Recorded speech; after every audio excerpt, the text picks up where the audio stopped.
evening, fellow Toastmasters and honored guests. While I'm thinking about this speech, I was going through the various aspects of my life that I could tell you about. My role as a wife and a mother of 2 teenagers, or my job as an occupation. But what I decided I'd like to share with you is the journey that's brought me here to Toastmasters. It's not a journey that had a beginning, or I don't think will have an end. But what prompted me to begin my journey, a journey that I call my Midlife Enlightenment, was many different things. One of them was I had joined Weight Watchers, which was nothing different. I had joined Weight Watchers a number of times in my life, or some other program. But this time, there was a different message. The message that I got was to take care of yourself. And they had a mantra that they explained to us. The mantra was what you hear when you go on a plane, that before you can help others with their oxygen mask, you have to put your own on. So it really resonated with me, that mantra. I was like, how am I going to help others? How am I going to have the stamina to take care of my family, my job, my house, if I'm not well, if I'm not taking care of myself? So I have spent the last decade or so making sure that all the balls had stayed in the air. Nothing was going to fail when I was around, whether it was at home or at work. I was going to make sure things got done. But what I didn't realize was that I was the ball that was falling. With the house and a job and kids, there's always something to get done. There's always a project that needed to be completed, or something at work that had to get done. There's something that could be improved upon. I had never planned that my life was going to be about getting things done and finishing tasks. What I had thought was that if I could finish things, then I do what I enjoyed.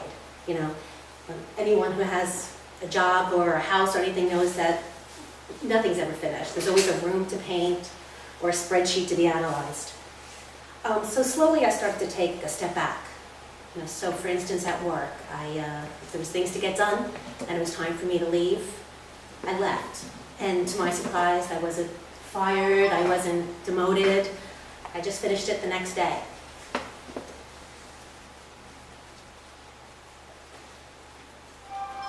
Words are out of order. Let me see if I remember. One of my Weight Watchers leader, what she pushed was to get organized. Maybe I should organize my cards. But that was not only in your preparing your food, but in all aspects of your life. So, for instance, I would wake up in the middle of the night, at least one night a week prior to my enlightenment, and remember that my kid's uniform wasn't ready for the next day, and I'd start doing laundry at 2 or 3 in the morning.